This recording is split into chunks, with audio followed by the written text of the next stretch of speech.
நடிகை கஸ்தூரி அவர்கள் தனிப்படை போலீசாரால இன்று கைது செய்யப்பட்டிருக்காங்க. எதனாலன்னு பார்த்தீங்கன்னா, அவங்களுடைய சர்ச்சைக்குரிய பேச்சினால.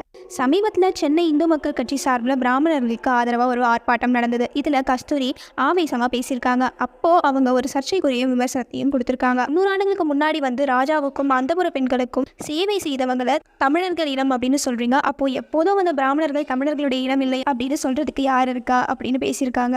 இவங்க தெலுங்கு பேசும் மக்களை இழிவுபடுத்தியிருக்காங்க அப்படின்றதுனால காவல் நிலையங்களில் புகார்கள் இவங்க மேலே குவிஞ்சிருக்கு. இதனால நடிகை கஸ்தூரி மீது வழக்கு பதிவும் செய்யப்பட்டிருக்கு.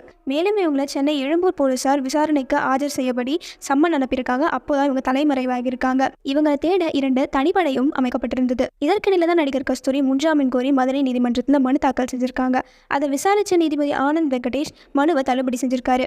தனிப்படையோட தீவிர தேடலுக்கு அப்புறம் ஹைதராபாத்ல பதுங்கி இருந்த கஸ்தூரியை இன்னைக்கு கைது செஞ்சிருக்காங்க. நாளைக்கு இவங்க சென்னைக்கு அழைச்சிட்டு வந்ததுக்கு அப்புறம் நீதிமன்ற நீதிபதி வீட்டில் ஆஜர் செய்யப்படுவாங்க அப்படின்னு குறிப்பிடப்பட்டிருக்கு.